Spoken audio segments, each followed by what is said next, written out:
Hi guys, welcome to my channel and welcome to this video where I'm going to be going through what it's like to study law with the Open University.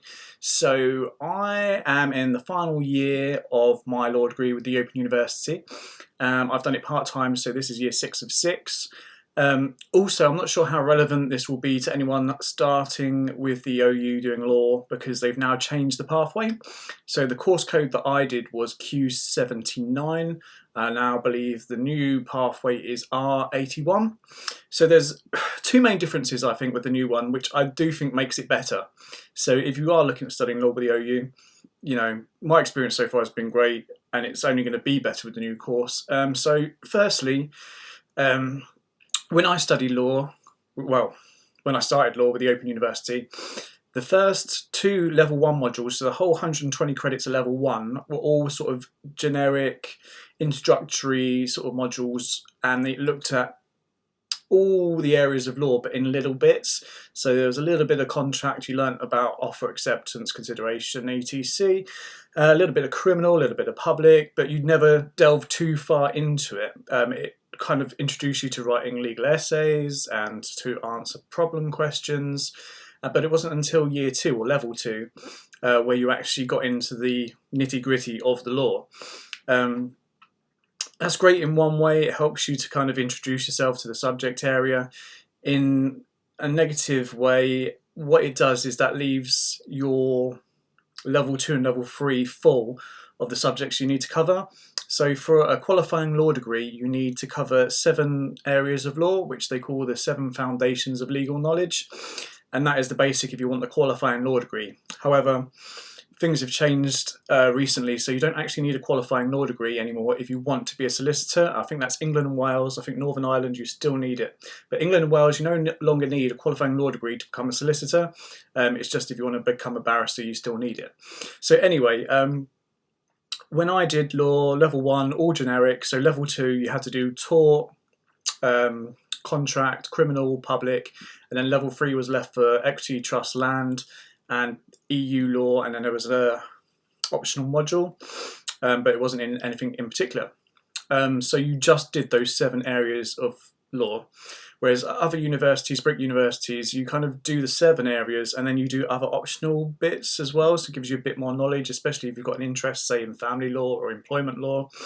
So what the OU's done now with a new pathway, they've made, I believe, criminal and tort as level 1 modules, as well as being introductory, introducing you to, the civil legal system and the criminal legal system. It's introducing you to those areas of law, and you study those areas of law now. So level 2, you do your contract still, and you do your public, but also that leaves you 60 credits, and they've introduced optional modules. So it brings them in line a little bit to other universities, and I do believe some of the options are family law, employment law, international law, something about space law there. I think that's coupled on with one of the options. But yeah, so that's one way in which it's really good, and it's improved since when I did it. Also, secondly, they've now created the 3 different pathways. So basically, you can do your qualifying law degree pathway. If you do that at level 3, you have to do EU, equity, trust, and land, and then you do one of the optional modules. You've got an academic route, so when you get to level 3, if you don't want your qualifying law degree, or you're not fussed about qualifying law degree, I think the only compulsory module is equity and trusts. And then if you didn't want to do EU or land, you could then just choose the optional modules, which is exploring legal boundaries, law, society and culture, and something about justice in action, which is like a hands-on working in the OU legal clinics and other sort of practical stuff like that. And also now what they've introduced is the SQE route. So if you want to become a solicitor, the way you do that now is you do what's called SQE 1 exam, Solicitors Qualifying Exam 1. Once you've done that, you need 2 years work experience, and then when you've done that, you take the second SQE exam, and then you're a solicitor. So you don't even need a law degree. Not even a qualifying law degree, you don't even need a law degree, you can just have any degree.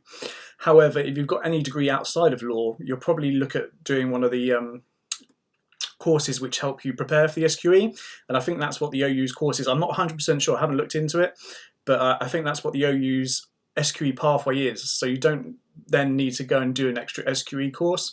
Whereas if you're coming from outside of law, or you're coming from, you know, having not done SQE prep, you may need to do one of the prep courses, which is an offer from a few different places. I think ULaw is doing one, and I'm not sure about the others. But yeah, so they're the two ways in which the law degree at the OU has improved, but I haven't done that pathway, so I can only give you my experience of what I've done. So as I mentioned, level 1, I did W101, which is an introduction to law, and 102, something about law and perspectives or something like that. I can't even remember. It was 2017 I started. So as I mentioned, that was like a really generic introduction to the law. And we touched on the little bits here and there. So as I said, with contract, you'll be introduced to offer acceptance, consideration, and intention to create legal relations. Also think in 102, they even introduced us to doing problem questions in tort and stuff like that. I can't remember off the top of my head, but yeah, it was something like that. But also with those subjects, it also introduced you to various bits of the English legal system. So there was how the courts are laid out, you know, your civil area, your criminal area. It was also how the police are sort of regulated, and it introduced you to PACE, which is the Police and Criminal Evidence Act 84. You know, how arrests are legal. And then I think towards the end of both 101 and 102, it was all about sort of law and morality and asking those sort of questions. And yeah, I really hated that. But so that was kind of level 1. So when I did level 2, the first module I did was W202, which was contract and tort. So for these, the OU do send you out the textbooks that they use, all included in the module price, so you don't pay for these. So for tort, I did this one. So that is your text, cases and materials, quite a hefty book. And that is literally just for tort. And if you're doing 60 credits a year, that's just half of what you're doing. So yeah, that's the tort one. And then in criminal, contract, we had this one, which is Firmston. Not so bad as bad as that one, but it's still, you know, a fairly hefty book. Really good books though. And at level 2 with the OU, what I found they do is they kind of point you to where they want you to read during the module materials. So you start your module, your unit that you're working on, and say section 1, it will say, oh, refer to this page in the book, or read a couple of pages, or read a bit of this, as well as looking up legal articles and journals and cases as well. It's getting you to practice all of that. I mean, you do a lot of that in level 1 as well, so you should be able to at least use Lexis and Westlaw to find stuff like that. Then what I did after that was 203, which was public, which was this one. Hated public. I'm not going to go too much into that. I mean, it's not terrible. I just didn't really enjoy it that much. And then criminal. I mean, the look on this book. So that's the for criminal law, and that's the one they sent out. Once again, with level 2 there, it's very much telling you what to read through the materials. So you'll start the module materials, you'll read a unit, and it'll say refer to this page, read this bit, read that bit. Yeah, so it wasn't too bad. There's not so much reading, and you don't have to do as much if you don't want to. So when I did 203, the criminal and public, that was COVID year. So that's when COVID kicked in. And so for that, they actually cancelled the EMA, which is the end of module assignment. It's like a TMA, but just a little bit bigger, worth a bit more. It's also important to note that they changed how they assess law as well when I was halfway through. So for 102 and 202, I had an exam at the end. So it was 50% the TMAs, 50% the exam. And then from 203 onwards, for the criminal and public, when I did it, that's when they changed the whole law program and they got rid of exams for everyone. So it was just 50% your TMAs, and there was 4 TMAs in each year, and then you have 50% for the EMA. But they cancelled my EMA for criminal law, so didn't get to do that. But yeah, it was all right, did all right. So the first level 3 module, what I did anyway, is W302, which is equity, trust and land. So I believe now they've split those up. So equity and trust is now a 30 credit module, and land law on its own is a 30 credit module. So when you get to level 3, you pick and choose, unless you want to do the qualifying law degree, becoming a barrister, or you just want to do the qualifying law degree, then you'd need to do equity and trust and land and EU law. So equity, trust and land, what we had actually was this big old book. And this was actually compiled by the OU from different books. I don't know if it's got it in the front of it, but it's basically from an equity trust book.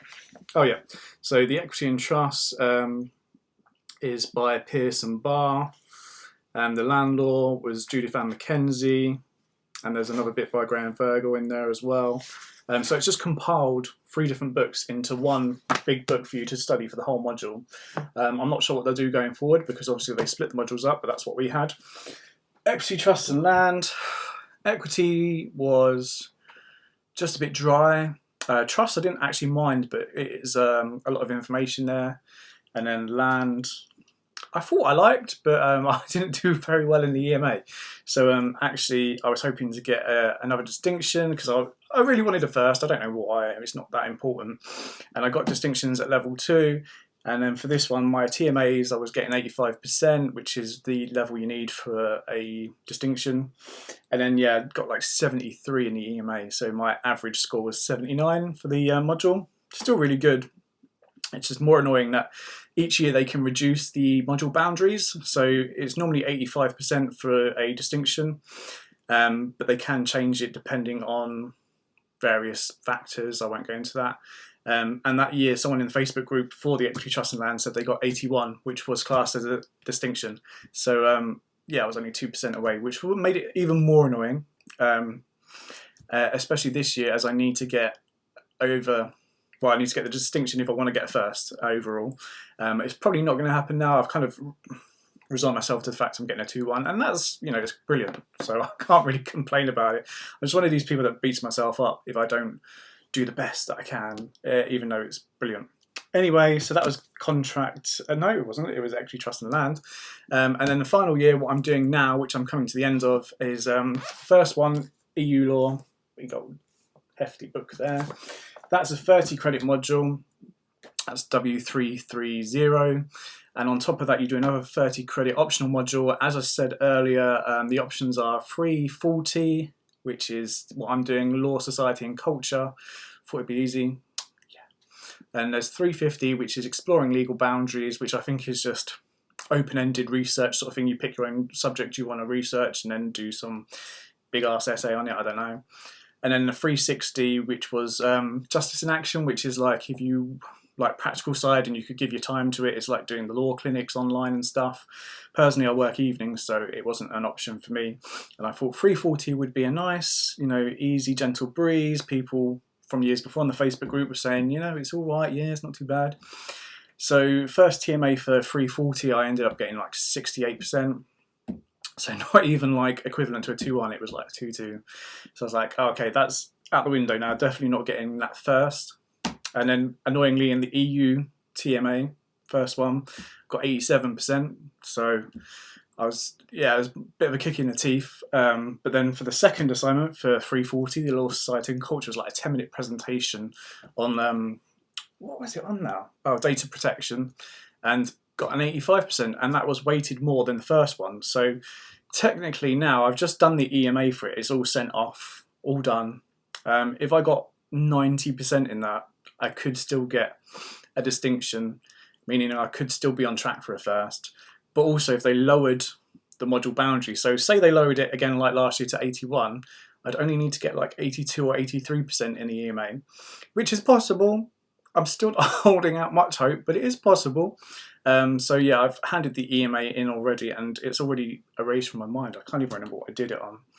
Oh my god, I can't remember. But that was like 2-3 weeks ago now, so that's gone, that's dusted. I've just handed in the second EU TMA. I haven't got the results back for that, but that was a problem question, all about free movement of, well, free movement of goods and a little bit of free movement of services. So now it's just the last EMA for EU law, and it's my last ever assignment for the whole law degree.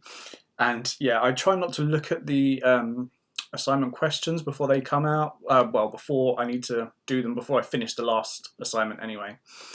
And this one came out back in February, I think, and I tried not to look, and I didn't really look at it until I got this out of the way, and I've just looked at it properly, and it's just like, so it's like a problem question that's got 6 or 7 different bits, and they're kind of related, but they're not. So it's like one scenario, then it goes to another scenario where it's interrelated, but it's not. There's free movement of goods and services. There's competition law, EU competition law. There's even what looks like the free movement of persons in there as well, for good measure. And that's not even it. After that problem question, there's 4 short answer questions after that, all in different areas of EU law. So I'm having a little break. It's not due till the end of May, so I've got about 7-8 weeks. I've got nothing else on. I've nearly done my astronomy last assignment, so I'm taking a week to relax before I need to do any more and make a start on this EU law final EMA. So that is kind of what I've done. I know it's not really the best explanation of it. I've tried to do it in a nutshell. If you have any questions, please drop them in the comments and I'll answer any questions you have about that. So yeah, when I started, there was exams. There's no longer exams for any law pathway. It's all EMAs. From what I'm aware and from what I've done, it's all 50% EMA, 50% your TMAs. And for all of the modules I've done, apart from the 230 credits anyway, the 60 credit modules I did, it was 4 TMAs, then your EMA, apart from 102, which was 5 TMAs, an exam, but that module doesn't even exist anymore.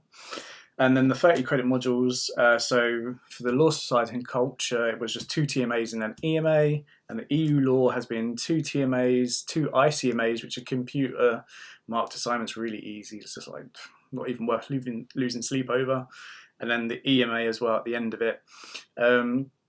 So yeah, it's all depending on what pathway you want to go down at the end, where you choose at level 3. Obviously, because the way you become a solicitor has changed, there's no longer any need to do a qualifying law degree. Hell, there's no real need to even do a law degree at all. Just, you know, follow your passion. I believe there's a famous debate with one of the old judges, and I can't remember who it was now, but I saw something online where they were debating whether it's actually worth doing a law degree if you want to go into law, or just do the there's like a 1-year conversion course you can do. So get a degree in another area, do your conversion course. But yeah, that option is now open if you want to become a solicitor. Personally, I have enjoyed the law degree. Sort of most of the support from the OU has been great. I had one module which was the contract and tort. The tutor wasn't that enthusiastic. More about the OU. He'd quite happily tell you that he didn't really like the OU and was just doing it for the money. And my grades were a little bit worse on that module, but that was one where it still had an exam. So I managed to get like ace the exam and still managed to get the distinction at the end of it, even though like my average TMA score was like 75.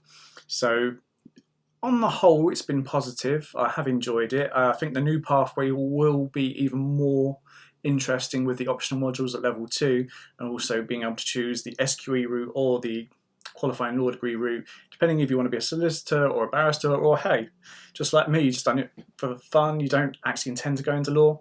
So that is my sort of, in a nutshell, of studying law with the Open University. I've probably missed out loads. I don't put scripts for these videos, I just kind of have a few ideas in my head and then just hit record and just let it play. So if you do have any questions or you want me to go through anything, please leave a comment down below. I will respond to any comment. And for now, that is my law degree in a nutshell. Next video I actually might do my experience with UCLan studying astronomy. I've done the first 20 credit module of their BSc. I'm only doing that as an individual certificate. I don't intend to go on with them because I'm going to be studying with the OU again back in October, doing the Master of Physics. So I will maybe do a short video of my experience with UCLan. It's been positive, you know, I would love to stay with them. It's just various factors I'll discuss in the next video why I've chosen to stay with the Open University. So that's it for this video. Next one, astronomy one, hopefully be up next couple of weeks or so. But thanks for watching, and I'll see you next time. Just one thing I wanted to mention, which I just remembered as soon as I hit the stop recording button. I would highly recommend the Law Express and equivalent books. So I've just got my EU ones here with me. So they do like a revision book series. This is the EU law one, but they do one for each area of law. But they also on the side do a Q&A book, and these have been, to me anyway, invaluable. They have examples of both essay questions and problem questions, and they might not necessarily be what you've been asked, but it's just the format of how they word the answers and what they include just gave me such a an insight into what I needed to include in my own assignments. I mean, I'm looking at getting a 2-1, so they haven't done me that bad. But also on top of these are Law Express, so both of these are the Law Express ones. There's a series called Concentrate, which do pretty much the same thing. I've used all of them for all modules. So once again, they do a revision book and a Q&A book. You can buy them new for around £10 each, but also on Amazon and other sort of book sites, they get used in second-hand versions for like £2-3. And also, I haven't used it this much for this module, but for other modules I have. There's a key facts, key cases. This I got second-hand because I couldn't find it anywhere new, and it was like a couple of quid. But these just give you the key sort of cases in each area, depending on what one you've bought. So this is EU law, and it will give you the key cases and the statute as well, and it kind of bites the size of what the case is, what it decided, and how it, is useful to you. So just wanted to add that in quickly because I found them a godsend. I have bought them for every module, for every area I've studied. So yeah, if you can get your whole, at least just if you just want to buy one, you must spend all the money. Just the Q&A books or one of the Q&A books, I have the Law Express, the Concentrate, they're both fabulous. Yeah, make sure you get your hands on one of them. I found them invaluable.